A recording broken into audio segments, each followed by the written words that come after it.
I do see this close alignment between the insights that we're getting from cognitive neuroscience and Buddhism, to the extent that things are not necessarily the way they seem. There is an impermanence to our experiences.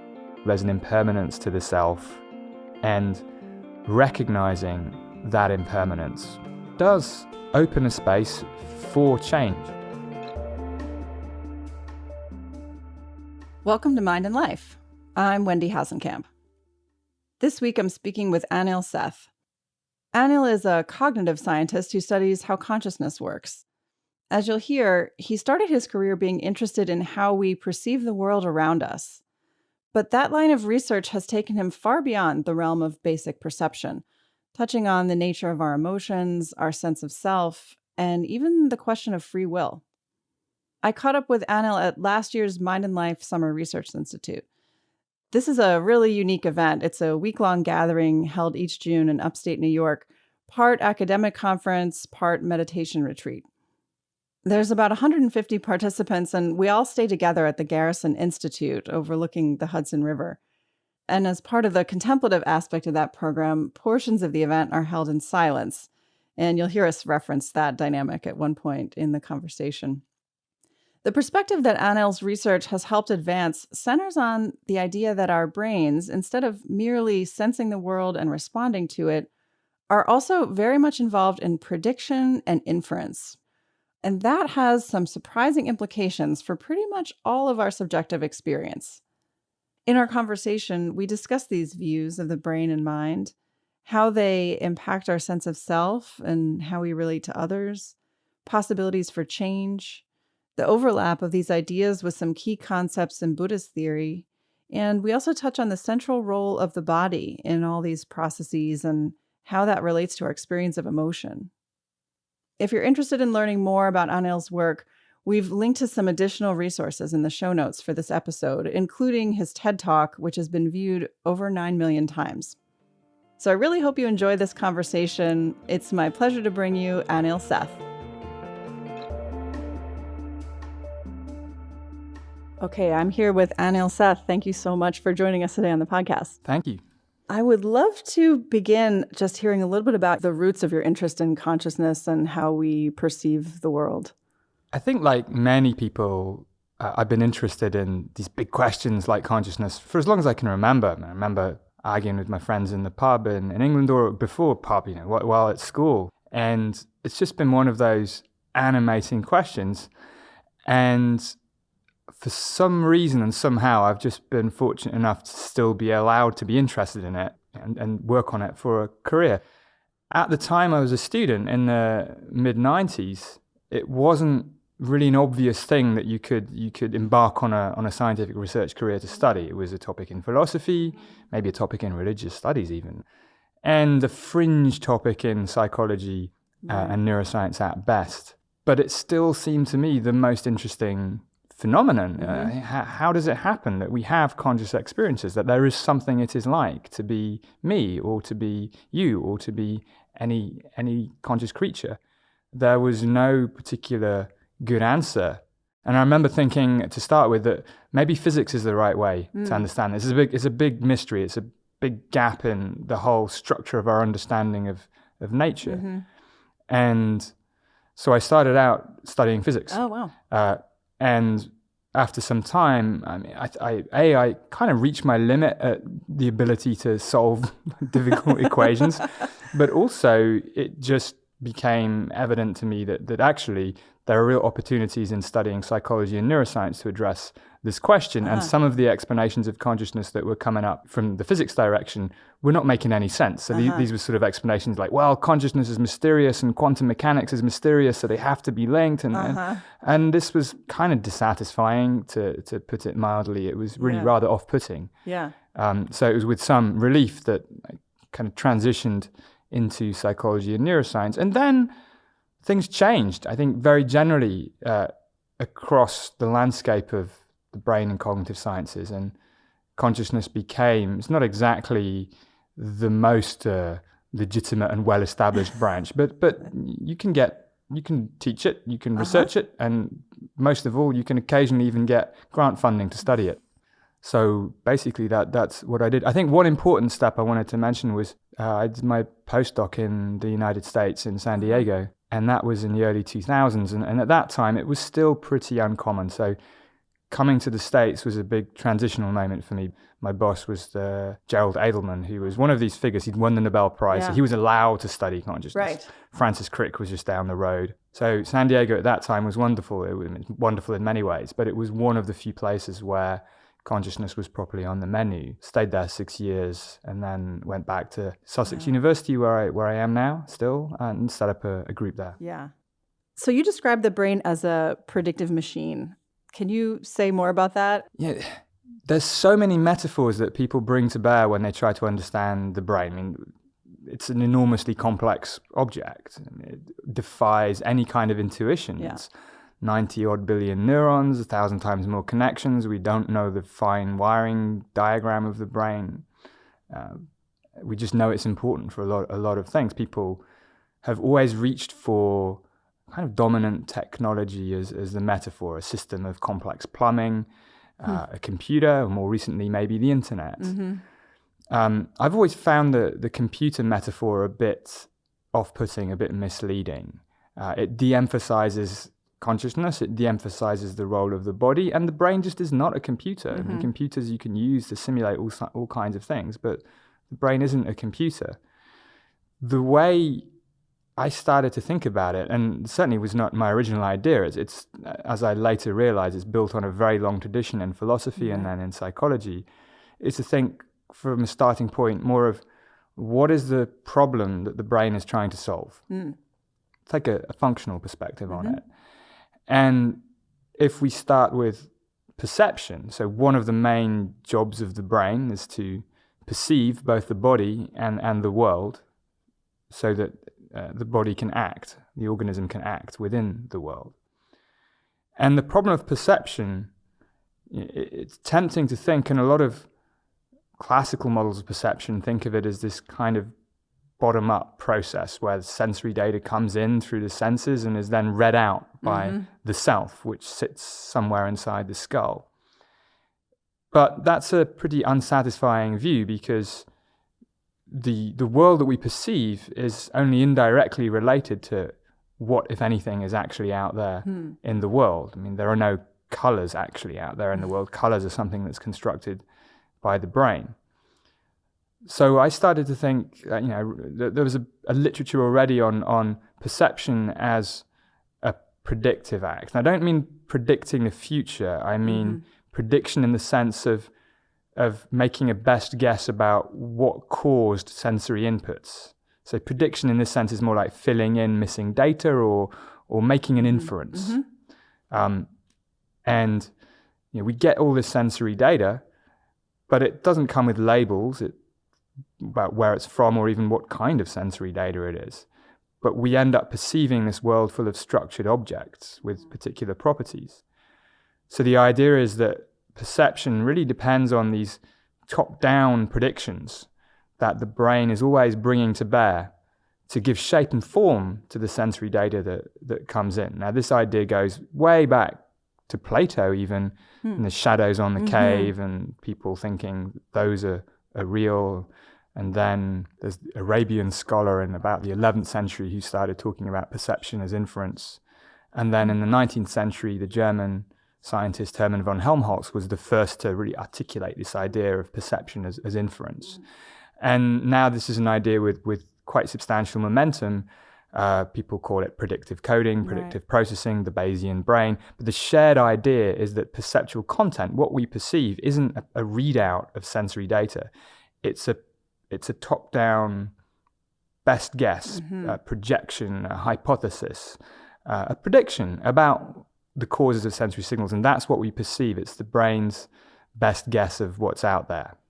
It's interesting that this idea has been around for so long, in fact, in different ways. It seems really to be taking off now in cognitive science in a way that I think maybe it hasn't held sway before. Do you have a sense of why now people seem to be jumping on board with this idea? It's always hard to see why ideas gain a certain resonance at a particular time.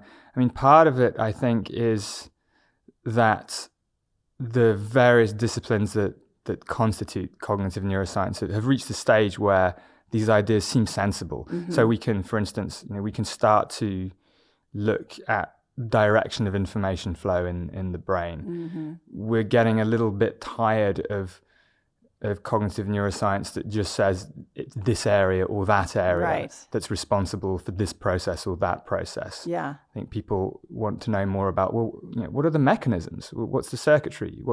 How does it work? Not just where is it? Yeah. And also, I think there's been an increasing interest in the phenomenology of this. So if we look at things like psychosis or other forms of hallucination, it makes sense to think of these phenomena in terms of predictions, perceptual predictions that are not restrained by the sensory data, that overwhelm the sensory data in some measurable way. And so I think progress can be made. In fact, there's a phrase which I've used quite a lot. I mean, I didn't make this phrase up at all. I heard it from one of my mentors, Chris Frith in London. He describes perception as a controlled hallucination. Yeah, so can you describe that? Well, I think it's just this idea that we typically think of hallucination as a false perception. When you see something that nobody else next to you sees, we call hallucination. Right. And the assumption is that it's a totally different category from normal perception, which is revealing the world as it is, ideally. Right.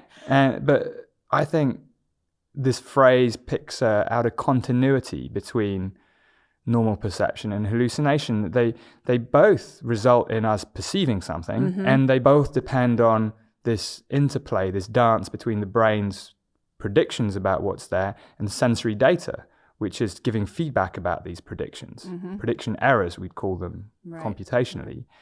And when people have hallucinations, what's happening, or the idea, what's happening is that the prediction errors, the sensory data, aren't updating the predictions in a way that happens for the rest of us. So people's perceptual content becomes unmoored from the causes in the world, and people report perceiving things that other people don't. So hallucination is, if you like, a kind of uncontrolled perception, and then by the same token, perception is a controlled hallucination. And it's controlled not by the individual. I'm not saying like I am in control of my perceptions or my hallucinations, so I, as like me, Anil Seth, decide to perceive things as they are. No, the control is coming from the sensory data. So my perceptual predictions are being controlled, being reined in by prediction errors that are reported from my eyes, my ears, my nose, my other senses. Yeah. So what enables the brain or the mind to generate these predictions? Like, where are they coming from? That's where I think a lot of work needs to be done. It's a nice idea, but one of the challenges is it fits with a lot of evidence, but there's very little direct evidence that discriminates this idea from other ideas. Like to actually characterize, let's say, a visual sensory input as a prediction error, as reporting the difference between what the brain is expecting and getting, it's hard to come by that kind of evidence. So there's a big program of research that needs to be done. In my lab, we're doing some of that to try to lock down what's happening in the brain when predictions are being made and being updated. But where do they come from in the first place? That's another interesting question. And again, it's a slightly dissatisfying answer, because there's going to be, it's a combination of factors. Right? So you can imagine that certain perceptual predictions, we can call them, another word for them would be priors. So prior beliefs about the way the world is. And these aren't beliefs you're necessarily aware of having. It could be a belief your visual system has that light generally comes from above. Now, this could be a belief encoded in your visual system through evolution, through development. It's just baked in there. Pretty much anything that we think brains do, if you ask what gave rise to that, it's going to be a mixture of evolutionary factors, developmental factors, lifetime learning, and moment-to-moment experience. So how do you see these ideas about the brain and the mind as implications for how we think about ourselves?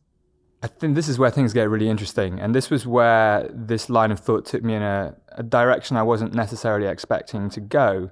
And I'd started out mainly interested in perception of the world and how that happened. And in that view, the self is the the thing that does the perceiving. Yeah. And then make some decisions and perform some actions. And so that's the sort of typical way we think about it, right? That there's a world out there, we sense it, we read out perceptions in this outside-in direction, the self does the perceiving, and what we perceive is related to the world. Mm-hmm. If you think of perception as prediction, then it becomes natural, at least to me, to think that the self is not the thing that does the perceiving, the self is a perception. How do you get to that? I think you get to it by thinking, well, what do experiences of self consist in? And then you realize that experiences of self are just forms of perception. Mm-hmm. And there are many different forms of perception that constitute our experience of being a self. There's the experience, the perception of what in the world is my body, compared to things that aren't part of my body. There's the experience of having a first-person perspective on the world. There are experiences of intending to do things, of what typically or colloquially is called free will experiences. Then there are experiences of memories, of a sense of personal identity that extends over time. And all of these aspects of self, I think, can be described as perceptions. And we have known for a long time from both case studies in neurology and experiments that these different aspects of self can fragment. Mm-hmm. People can lose their autobiographical memory. Right. Part of their self is altered, but much of it remains. People's experience of what is their body or what is not their body can be altered in disease or in the lab, which shows that that part of our self is also constructed on the fly. It's not to be taken for granted. I mean, the temptation is just to take the self for granted, that I perceive myself this way and therefore there's nothing to explain. But I think there's a lot to explain, and it's particularly relevant when we think about psychiatric conditions, which can often be well described as altered perception of self.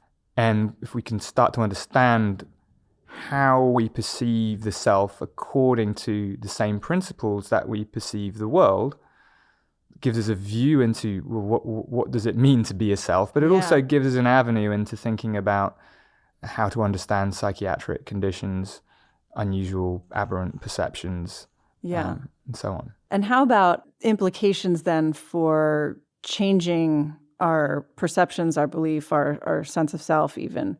How does this view point to ways of creating change? I think it opens a space for it. I mean, one thing about change, which I've been recently thinking about, which I find potentially fascinating, is again just taking some parallels from what we know about how perception works in the world, and then seeing if that gives any insight into how we perceive being a self.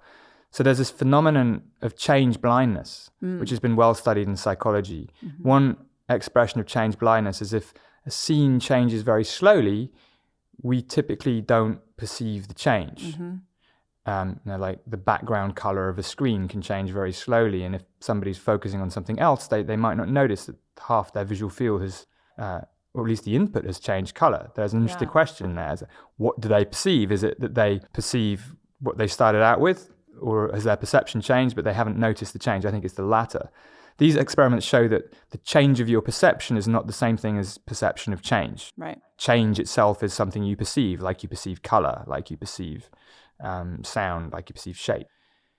And then if you think about how that applies to the self, one of the characteristics of how people experience being a self, unless they're in some sort of psychological crisis, is as stable. Right. We perceive ourselves as unchanging over time, or rather we don't perceive ourselves as changing. So I think we have a kind of self-change blindness, which is quite adaptive. It's quite useful for us to perceive ourselves as not changing because it gives us a stable anchor for our psychological identity. In fact, we'll come to you later probably, but the point of perceiving things can often be to regulate or control them. And so I think we perceive ourselves the way we do in order to maintain ourselves as stable physiological entities. And so that itself entails that we perceive ourselves as more stable over time than we actually are. Because if you think about it, we are. I mean, I'm not the same person I was 10 years ago or 20 years ago. Right. Or will be. Even yesterday. Or even yesterday. But I don't ever notice that change. Right. And I think I'm systematically wired to not notice the change in myself. And of course, that can break down in certain situations. And that's sort of one way into how these ideas can shed interesting angles on psychiatric conditions, mental illness, or other forms of I'm focusing on those because they're more distressing, but any change in one's conscious experience, which would be described as unusual, I think, can be addressed this way. So a couple of things coming up for me there. The way you described it as the normal mode of operation is to perceive ourselves as very stable and unchanging over time makes me think of foundational principles in Buddhism that suggest that very tendency is, first of all, an illusion, which aligns exactly with your work, but also one of the foundational sources of all of our suffering because we don't perceive the reality of the kind of the ways that we change and the ways that reality is interdependent on all the contextual factors and things that play in. Have you gone into Buddhist theory at all as it relates to your work? I mean, I've always been interested in it, and I admit that it's not something I've studied explicitly much. I read some of the stuff when I was young, and I've always been fascinated by the apparent overlap and between at least my limited understanding of Buddhist doctrine and Buddhist philosophy and Buddhist practice and what modern neuroscience is teaching us. Right. And I think you pick up a couple of the points that stood out to me as well. Yeah. The idea of perception being a construction. So things, we tend to experience our perception as being real. That's why it's so counterintuitive to think of it as a best guess or as a top-down prediction, because I really experienced the table as being red. Yeah. And perception has to work that way, because if it didn't, I would be constantly wasting time thinking, is it really red? It works by giving me the appearance of reality. And in the same way, my experience of a stable self works because it gives me this experience that the self really is stable. And that's often useful. Yeah. But of course, it's also, I think, as you just explained, it's the root of a lot of problems and potential suffering too. Right. So I do see this close alignment between the insights that we're getting from cognitive neuroscience and Buddhism, to the extent that things are not necessarily the way they seem. Things can change. There is an impermanence to our experiences, to the world. There's an impermanence to the self. Right. And recognizing that impermanence, whether it's in sort of first-person confrontation with your own experience through meditation, or whether it's through scientific insights, which I think gets you to a similar place, but by a different direction. Not exactly the same place. I'd never claim that. But that does open a space for change. I mean, it's the first step, I think. Once you realize that your perception is a construction, once you realize that the self can change and does change, that at least gives you the potential for allowing change to happen and for inviting ways to make the changes, or to enable or to permit other factors to allow you to change.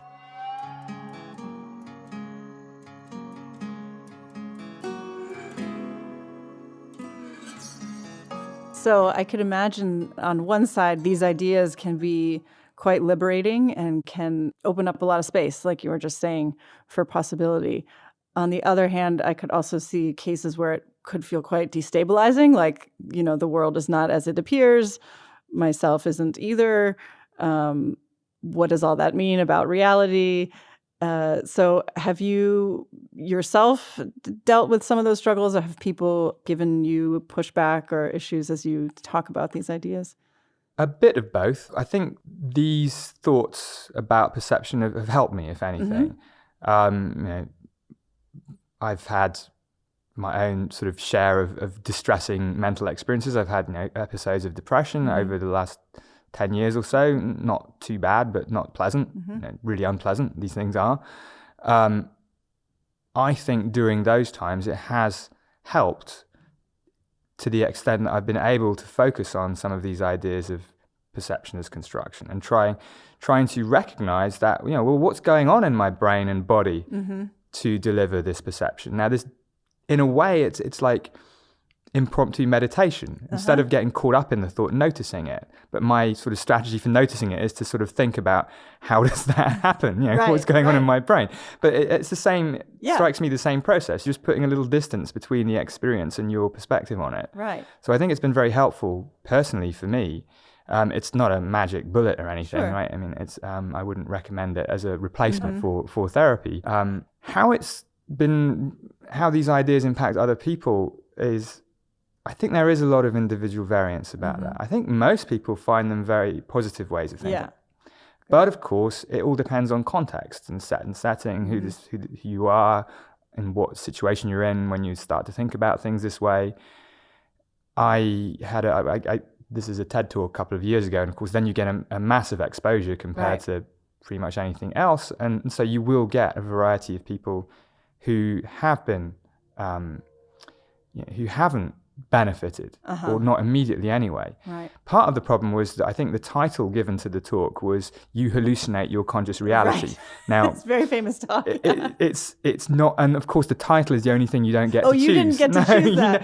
In any kind of media stuff, right? You never choose your own headline, right? So I didn't choose that, and it's a catchy title, but there's one way in which it can be misinterpreted, which is this idea that nothing is real. Right. And that it's all up for grabs. Yeah. And so, sometimes probably once a week I get an email from somebody saying like, if you think nothing is real, go and jump in front of a train and see how that works out. And it's like, no, that's not what I'm saying. Trains exist, whether, you're looking at them or not. It's the way in which a train appears to you in your conscious perception that's a construction. I mean, Locke, the philosopher, goes back to this, where there's a distinction between things that exist independently of our observation and things that don't. Yeah. Things have solidity independently of whether we look at them or not. Things like money and color, are different kinds of things. They don't have an independent existence. So I'm not saying that everything is up for grabs. And this is the key idea about controlled hallucinations, that most of the time our perceptual systems are engaged in this dance between perceptual predictions and sensory signals. But this doesn't mean that an ideal perceptual system would actually reveal things as they are. I think there are two reasons for this. First is the level at which objective reality is manifest, whether it's like quantum foam or I don't know what's out there. Who knows? Clouds of probability. Who knows? There's no reason we should expect our perceptual systems to ultimately have access to that objective reality. And Kant talks about this as the noumenon, this objective reality forever hidden behind a sensory veil. So there's that sense. And there's another sense in which, why would evolution have delivered us a perceptual system that's maximally accurate? In a sense, evolution cares about our survival, our reproduction, and it's going to shape our perceptual systems with that as the main criteria. So, colors, for instance, they're not an accurate representation of how things are. Colors are an invention of the brain that help us in the service of our behavior. So I think there are probably many examples of this in psychology. We call these like positive biases and things like that, where it's better for us to almost deliberately, or our brain is doing this deliberately, misperceive things. Because it's more functional for our survival. It's more functional. So back to this thing about self. If we misperceive ourselves as being more stable than we actually are, then we're going to regulate ourselves towards that stability, almost like a self-fulfilling belief. Right. But at the level of the basic mechanisms of perception rather than, positive thinking. Yeah, okay. Can you talk a little more about the importance of regulation of the body in this whole processes? Yeah, so this is where I think I started to put things together a bit more, because the starting point for these ideas was, yes, perception of the world outside is a prediction, is a process of predictive inference. Then that applies to the self too. So the way I experience the self is a process of prediction about the causes of self-related sensory signals. And then the next step was to think, well, what's perception for in both of these cases? And why is it that I perceive being a self in a very phenomenologically different way than I perceive the world around me? Like the world around me, especially through the vision, there's the objects in a structured space with spaces between them. But I don't perceive the interior of my body this way. I don't perceive my internal organs in their spatial configurations with colors or shapes. I perceive this basic sense of being an embodied creature, and then I might have moods and emotions and amorphous senses of agency and will that don't have spatial locations or shapes. Right. Why it's all is that? very vague. Yeah, it becomes vague in that sense, but specific in another sense. As a very strong emotion is a very specific feeling, and just not one that's specific in the sense of color. I mean, metaphorically, you can. Anger is red and so on, and but it's not red in the same way that a red thing is red. Right. So I started to think then, well, another way to think about perception is for control. And then there's a whole different literature from 20th century cybernetics. And this one of the early progenitors of AI that got lost a little bit, but that talked about the importance of feedback for control and the importance of having predictive models for control. And this could be as simple as something like controlling a guided missile or something. You give it feedback, or a thermostat in a central heating system. If you want to control something, it really helps to be able to have a predictive model of what it is you're controlling, because then you can even deploy anticipatory control. You can prevent something from deviating even before it has deviated.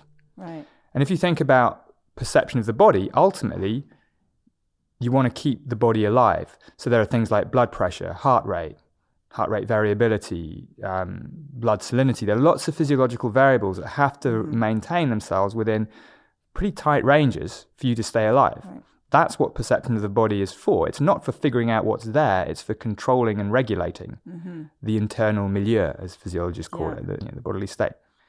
And so that's why I think that perception of the body, predictive perception of the body, starts with physiological regulation. That's why when we experience the body, we don't experience objects with shapes. We experience how well is this physiological regulation of the body going? Is it going well, or is it going badly?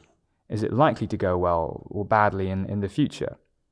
And for me, this was the sort of final step in a series of inversions. We start out by thinking, okay, I perceive the world as it is, and it comes in. Then the self does the perceiving. So those are the first two. No, we don't perceive the world as it is. It's a construction, and the self is itself a perception. And the third thing is that actually all of this, all the mechanisms of perception, whether they're of the self or of the world, they all stem from a basic imperative to keep the body alive. Right. So the way in which we perceive the outside world is built through evolution, through development, on mechanisms that are shaped by the imperative to regulate the body. And for me, this highlighted another connection with the contemplative tradition, which is this connection between mind and life. And people have argued about this forever in philosophy. What's the connection between mind and life? Thinking of the brain as a computer leads you to divorce the two. The key thing about a computer is it's substrate independent. Right. You can make a computer out of empty Coke cans and pieces of string if you want. But this way of thinking just revealed this really strong connection between life and mind. I'm not saying that only living things can have minds. I don't know. But what it does suggest to me is the shape of our minds, or the minds of any living creature, can only be understood in light of their being alive. And this actually joined up with one of my mentors and inspirations, Carl Friston, who also started from a position like this. Instead of starting from the position of how we perceive the world around us, like what does it take for a system to persist over time and be a system? And from that, he derived mathematically all the mechanisms of predictive processing and predictive coding, which I found very, very satisfying. Just because it worked from, you can go from either direction. You can think, well, how do we perceive the world? And then end up figuring out what perception of the body is all about and for. Or you can start from, well, what does it take for a system to persist over time and to regulate itself against perturbations and fluctuations, and then go all the way out. Right. So I'm thinking of what you said about mind and relationship to life. I was going to say, it sounds like then you wouldn't be on board with anything in the panpsychism world where consciousness could be a property of matter in some ways, but you made a distinction there. So you still allowing space for that, or do you feel like consciousness is bound up in living systems? The honest answer is I don't know what kind of thing could be conscious. Right. I don't find any of the available positions completely satisfying on this. And I find strong assumptions about them off-putting. So if people, for instance, just assume that computers can be conscious, it's just a matter of having them sophisticated and powerful, I think that's a misled assumption based on the idea that consciousness is closely associated with intelligence. I think that's just wrong, and that's part of our arrogance as a species. But that's a popular position in philosophy, functionalism. It doesn't matter what the thing is made out of, it just matters what it does. It's not entirely the same as computational theory of consciousness, but it's related. And then you have panpsychism, which is this idea that consciousness is, in some sense, and it depends on the variety of panpsychism that you choose, everywhere. It could be a variety of panpsychism where you say consciousness is a fundamental property of the universe, much like mass, energy, or charge. Could be. I'm not sure what the utility of thinking that is, though, because even people who strongly believe that don't claim that there is something it is like to be an electron in anything like the sense that there is something it is like to be you or me. Right. So what testable proposition does it give you, and what problem does it resolve? It's a very coherent philosophical position. I was having a dialogue with a philosopher called Philip Goff, who's written a good book about this. And I like to see it sensibly articulated, because it's easy to make fun of an idea like panpsychism and say, you just think consciousness is spread everywhere like some jam all over the universe. And some people have said things like that. But the sophisticated panpsychist would not say anything like that. Right. And then you have theories like Giulio Tononi's integrated information theory of consciousness, very sophisticated theory of consciousness. And it's what I would say semi-panpsychist. It's saying that anything can be conscious if it has the appropriate internal structure, but not everything is conscious because not everything does have that appropriate internal structure. Right. So from a theory like that, the right kind of computer could be conscious, but not in virtue of being a computer. Right. And not everything living might. There are certain systems that you can say, well, that's doing something, but it's not. It's not conscious. The problem with panpsychism, I find, is that I guess I've been learning about myself that I'm attracted to pragmatism in science and the philosophy of science. And unless it gives me something to do, and it doesn't have to be a particular experiment, it can be a line of thought to follow that leads to a new intuition about why things are the way they are, then I just get a bit bored. So to come back to what you were saying about bodily regulation, is there a way that links in with our experience of emotion? There is indeed, I think, a very close relationship between emotion and these ideas of predictive regulation of the self. In fact, that was the first, contribution that I published in this area that I thought, oh no, that makes sense.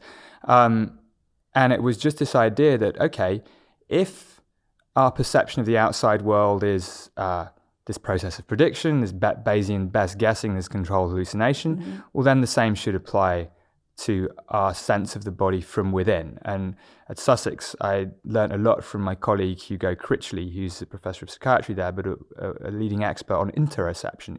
All the sensory data coming from deep within the body, reporting things like blood pressure levels and heartbeat, all these things. So helping with this regulation. Yeah, exactly.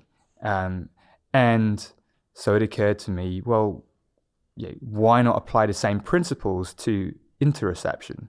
So our perception of interoceptive signals is, again, a kind of Bayesian best guess, controlled hallucination, but one that's geared towards regulation and control.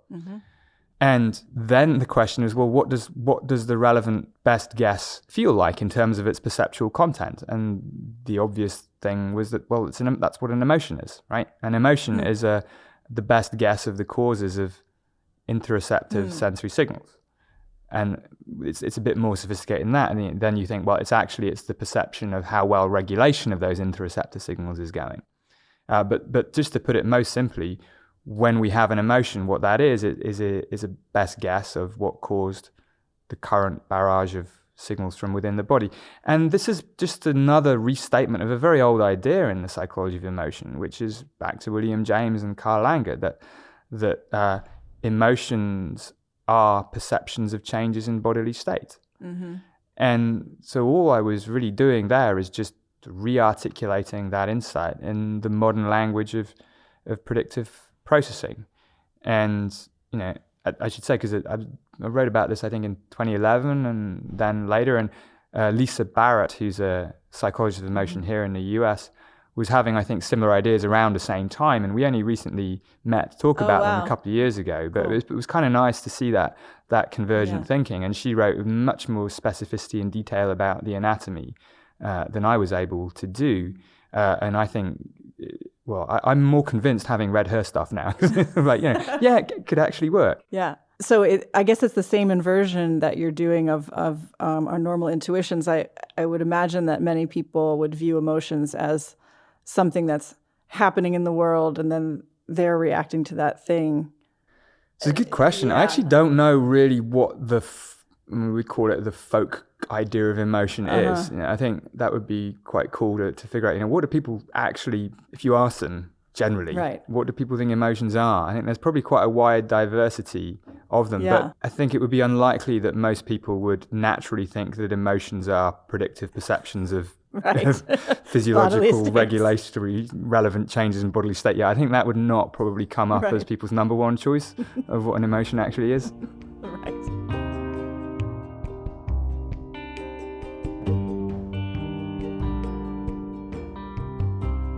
How does your work and your research on the mind and these controlled hallucinations and predictions make you think about the idea of free will? It seems like it could be viewed as a quite deterministic system. And so how does that land for you? Free will. We always have to come to free will. We always end up there. It's a very challenging and frustrating thing to think about, I think, but also very important, because for a lot of people, if you start to talk to them about where is the essence of themselves, what's really the most important thing about who they are, you can tell them that their perception of their body can be changed, through give them a rubber hand or whatever. It's okay. You can have an out-of-body experience. It's okay too. But if you start to say, well, free will also has a scientific explanation, and it's not some sort of ability to autonomously determine your actions free from any prior cause, people get a bit worried. It seems to be that's an idea that people are very reluctant to let go of. But what are they actually letting go of? And the more I think about free will, I start thinking actually less about free will as a problem itself, but more about why is it such a sticky problem? Why do people find it so difficult to relinquish the impression that they are an uncaused cause? Right. Because if you look in the dictionary about how free will is defined, on the one hand, it's defined as a voluntary action or decision, which is kind of almost trivial, but true. And on the other definition that's usually provided, it's as something that happens without prior cause, a mysterious human ability to make things happen that are not previously caused, which picks out what people's intuitions are often like. I did this, I didn't have to do this, I could have done something else. I did it of my own free will. There was no prior cause apart from me. But that, if you take that at face value, it's what I call spooky free will. It's completely inconsistent with everything we know from physics. And it doesn't even matter whether you buy into determinism or not. I mean, this is a big red herring as far as I'm concerned, because sprinkling a little bit of chance doesn't give you the autonomy that people feel that they have when they express their free will. Random behavior is not the expression of free will. So it's just I think it's a total red herring. I think philosophically I'm usually described as a compatibilist. I can think of free will in a way that's compatible with the universe being deterministic. But actually I don't care whether the universe is deterministic so that's or not. Not the interesting I just don't think question. I don't think it's actually relevant. I just go back to try to apply the same principles, ways of thinking that started with this idea of how do we perceive the world. Because the experience of free will is another perception. I just have the content of this perception is that I performed an action I didn't have to perform and I could have done otherwise. That's the content of that perception, in the same way that the content of a visual perception has things like colors, shapes, and other stuff in it.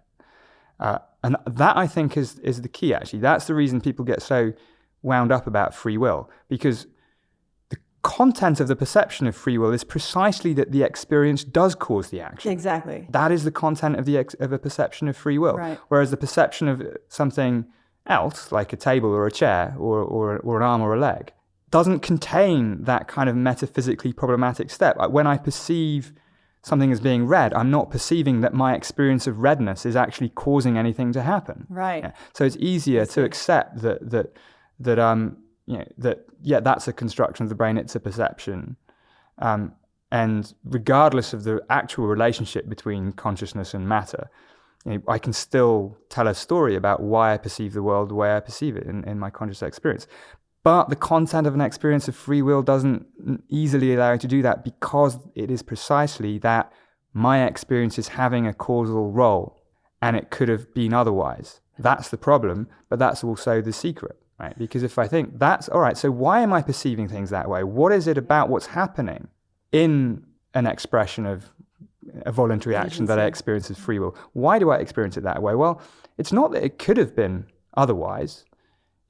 Given the state of the universe at the time, take it, sprinkle a bit of random noise, whatever you want, that doesn't help. It could not have been otherwise. I did what I did, could not have done otherwise. But perhaps next time a similar situation comes around, maybe I will do something different, because the universe won't be in exactly the same state. If you replay the tape, you'll get the same thing. But everything we do, everything that happens, changes the brain. Right. So I think, and this is a bit aligned with Patrick Haggard in London, I think that when we have an experience of free will, it's divided into two parts. There's an experience of intention, the urge to do something, and agency, the experience that I did that. I pushed a button, a light came on, I did that. We have these experiences when the brain makes an inference that the cause of an action came from within.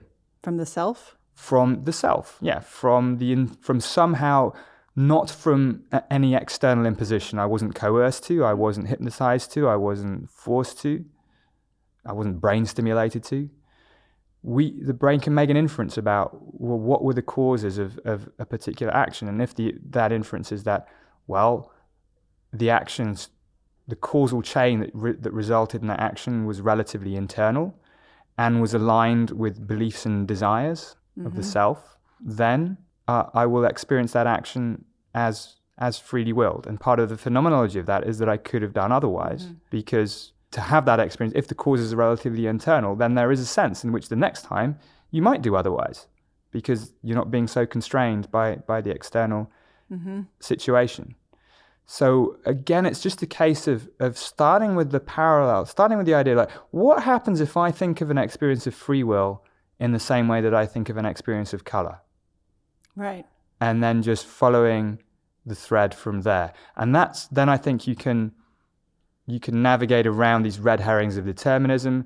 And also people, again, I think, want free will to be a particular way, because they feel that if they think of it a different way, either they'll dissolve into some psychological puddle on the floor, which is not going to happen, or that somehow all our moral and ethical frameworks will be up for grabs and there'll be anarchy, which also won't happen. Yeah.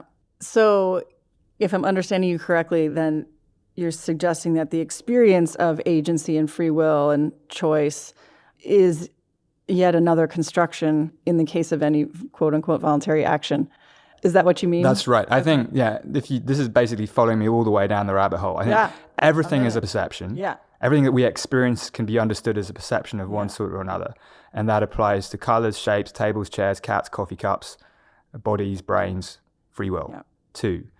So there is a sense in which it's an illusion. The sense in which it really is an illusion is this spooky sense. This idea that there's some soul force that is still, unconstrained by material reality, that can come in, swoop down, intervene, and change the course of physical events in some useful way. That just doesn't make any sense to me. Things can't be that way unless you go back to dualism and say, yeah, there's a soul and it's not, and it interacts with the brain through the pineal gland or something like that. But if you're not a dualist, then it really doesn't make sense to think that way. And so we have to come up with another way of thinking that does justice to the phenomenology of free will, to the function of voluntary behavior. And I think this is a way that does it. And it's a combination of views from different people, I think. Yeah, I'm still trying to figure it out for myself. I was writing this book at the moment, and so far it's been just a kind of trawl through the ideas we've been discussing. And then, of course, I also left the free will chapter to the end, and I've tried to write it 3 times already now. And it's like, later. I have to try and get the story straight because it's sort of, it is slippery. We do have such strong intuitions that free will has a kind of reality about it that is somehow deeper than let's say, color. Right. But I just don't think in the end that stands up. That makes a lot of sense. I think when I go through these gyrations around trying to figure out free will questions, I'm inclined to think that it doesn't exist, or as you say, it's a construction, which I think is a great way of putting it, but it sure feels like we have it. Yeah, I don't think, it's not that the experience of free will suddenly goes away when you realize or have a thought about that if I'm currently believing myself, the story that I'm telling myself about free will, it doesn't go away. I'm still feeling voluntary actions. I still feel this sense of like, I could have done otherwise, I could have had something else. Mm-hmm. We were talking earlier about what the effect of coming to these ideas scientifically has for one's personal psychological life. And the effects are subtle. Mm-hmm. The same, I still see colors. It's not that understanding more about the psychological basis, the neural basis of color perception doesn't make you suddenly stop seeing colors. Right. I'm going to continue to feel free will. The hope is that as with all these other ways of thinking about self and world, that if I can understand free will for what it is and not this spooky soul stuff, then that will make me more at ease with my voluntary choices. Yeah. It seems like much in the way we were discussing how the way we construct our perceptions as well as the way we construct the self are very functional and very useful. Would you say it's also very useful to think that we have agency? Absolutely. Yeah. I mean, it's really helpful because if you take a brain's perspective on it, it's very useful for the brain to distinguish those things that happen that the brain could have not controlled, had no control over. Somebody just drops a brick on your head, that there's no point in experiencing agency over that. Right.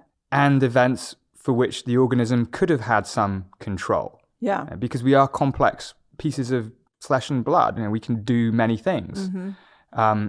And so I think experiences of agency clearly have a functional role in making that distinction so that the brain can pay attention and learn from those actions that were relatively internally caused from actions that were relatively externally caused. And psychologically, we kind of notice it sort of helps to feel agency over some things rather than other things. And of course, there's one thing I haven't thought much about is there's a big cultural dependency to this, to the extent that we attribute agency sometimes extra personally. It's a relatively individualist Western thing to take responsibility for everything that we do. God used to take some of that load off our shoulders, right? Right.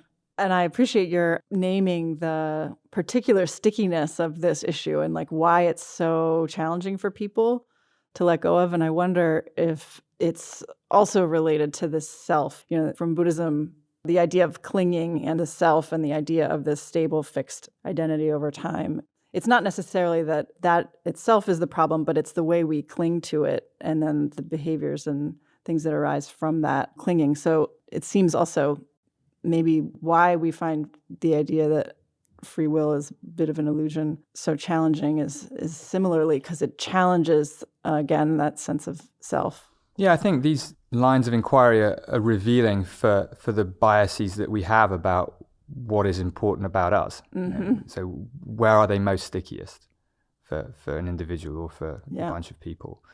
I think I've learned a lot about what's important to me as a self through thinking, well, how hard is this intuition for me to be challenged in this way? Right. So as you've talked about how these ideas have implications for our sense of self, I'm wondering about similar implications for the way we perceive of others, particularly in different groups, stereotypes and things like that, where we may be deploying predictions or having constructions about others. So how do you think this relates to possibilities for interacting with others? Yeah, I think this is a great question, and it's not something I've worked much on, either on my own or in the lab, but it's one of those things. Being at a meeting in the Mind and Life Institute's really fascinating for this, because this is a topic of continual discussion. And I think there are two relevant points here. The first is that my perception of another's mental state is also, I think, constructed by the same principles. Sure. I'm making a best guess about your mental state, Mm-hmm. and it's being continually updated by the conversation that we're now having. And so it's just a deeper inference that to get to somebody else's mental state, it's not just what light is being reflected from the surface of your face. I have to make a series of further inferences. My brain has to make further inferences about that. And of course, my inference about your mental state will partly depend on how I think you're perceiving my mental state. So there's a recursiveness which makes things even more challenging. But ultimately, the idea is the same, which of course means that I can now open the possibility that my perception of your mental state is not the way it is not necessarily accurate to whatever the normative criteria might be. Right. It's also a construction, right. And that we're co-constructing mutual perceptions of each other's mental states to facilitate, in this case, a dialogue. So that's one idea, and that's just thinking of social perception through the same lens.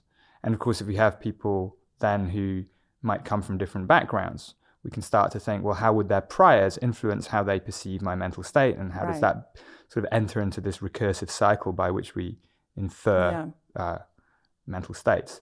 But there's this other aspect, I think, which is any interpersonal interaction is framed by the context in which it takes place. And we tend to assume, because we perceive things as real, that we're both experiencing the same set and setting. We're both in this room here, and I assume you see the table the same way I do. Probably you do, but probably not exactly the same. And it's because we naturally experience the contents of our perception as being real, it becomes harder to appreciate that somebody else might not experience things exactly the same way. And of course, they'll be experiencing things as real too. Right. And there's a trade-off here. I think on the one hand, we have to experience ourselves as inhabiting a shared perceptual reality. It's a kind of ground rules for having a dialogue. Yeah. We assume we're starting from the same space. But if we overestimate that, then we're not going to understand how people can have different views or different perceptions. So I think there's a push and pull dynamic going on here. And I remember thinking, I was reading the other day about a dinner at the Vatican where the rebel leader from South Sudan sat with the current president of South Sudan and the Pope and a couple of other people, and they ate in silence. And I was wondering why did they eat in silence? Haven't they got a lot to talk about? Shouldn't they get going? And I mean, there may have been many reasons why they did this, but it struck me one reason might be that if they just sit there in a room and eat, then that provides a shared perceptual reality that they're likely to have more in common. Once they start talking, they're going to start going off, their individual perceptual worlds are going to start diverging, are going to be harder to keep them in register. So I just thought, maybe whether that's strategically planned or whether it's happening at all, I don't know. But I thought, well, maybe that's a nice thought. Maybe give people a shared perceptual reality by preventing them from talking for a little while. Gives you a stable platform to build on. That's nice. It makes me think of what happens on a silent retreat as well. And there's a sense of community that can happen just from being in silence with that's right. I mean, I must admit, I find the silence is unusual. I'm not used to it, but I really love them at breakfast because I just hate people talking to me at breakfast anyway. So this is like paradise. When you've got all these people, it's breakfast, silence. Wonderful. It's very unusual, but The last thing I would just love to get your input on or advice, I think that you're one of the most skillful communicators and translators of this kind of complicated science for public audience and non-academics. And so I'm just wondering your experience in that world as a communicator, and if you have advice to give to other academics about how they can make their work more accessible. That's a very good question. I mean, I guess the first thing that comes to mind about that is that it's really not that everybody needs to do this. I think it's often becoming a bit like this expectation that everybody in science needs to also get up on stage and shout about what they do. Some people should do that, but not everybody has to do that. So it's perfectly fine if that's really not your cup of tea. I do it. I started doing it, in pubs and small places in Brighton, and I just really enjoyed it. And I think it's fortunate because I was talking about consciousness, and everybody's interested in consciousness. Right. So it's an easy sell. you can get people to come and engage quite easily. So that's fortunate. Yeah. But I've done progressively more of this. I'm never sure how to describe it. It's not communication. It's not this kind of one-way dissemination of knowledge from the all-powerful scientists to the ignorant public. Not at all. Sure. It's much more bidirectional in its outreach, engagement, all these ideas. It is becoming, I think, more important in general, and rightly so. Not only because we get funded by governments usually, so there's a responsibility, but because I think it's part of the dialogue that we as society should be having. The voices of scientists should be more prominent within a lot of the current political debates in society. It's something useful to say. Even the scientific method itself is sort of not as well understood generally as it could be. And I think there's actually public engagement about scientific method would be more valuable than anything else right now. So the advice is really, if you enjoy it, do it. And it doesn't depend on you being an extrovert, I don't think. I mean, it's a distinctive thing. I think some extroverts hate it, some introverts love it. In a way, it's a chance to tell people about what you're excited about. Yeah. And the other thing is it does take a lot of work. It's like anything. Like it's a skill. It takes practice. I'm still learning. I've been lucky to have a lot of opportunities to get informally trained, not had formal training, but informal feedback. And you just learn through repeated partial successes and partial failures what lands and what doesn't land. And the other final thing I'd say about this is that I've also learned an awful lot, because one of the great benefits of a wider engagement about your ideas is you come into contact with people you wouldn't otherwise come into contact with, who will talk to you about their work, who will talk to you about how their work interacts with what you've been saying, and you'll find yourself thinking about your own work in a new way as a result. And the final thing I'll say is that it's nice to have impact. It's great if you write a paper, that's brilliant, and if it's a fundamentally important paper, that's amazingly brilliant.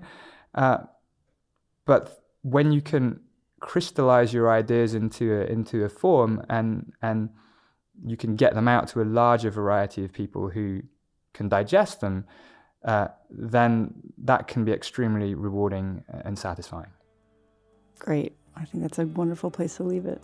So thank you so much for taking your time today and joining us. Thank you. It's been great to chat. This episode was edited and produced by me and Phil Walker. Music on the show is from Blue Dot Sessions and Universal.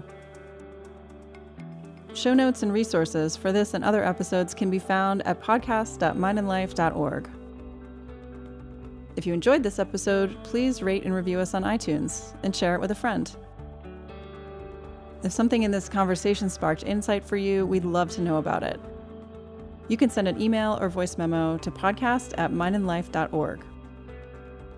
Mind and Life is a production of the Mind and Life Institute. Visit us at mindandlife.org, where you can learn more about how we bridge science and contemplative wisdom to foster insight and inspire action. There you can also support our work, including this podcast.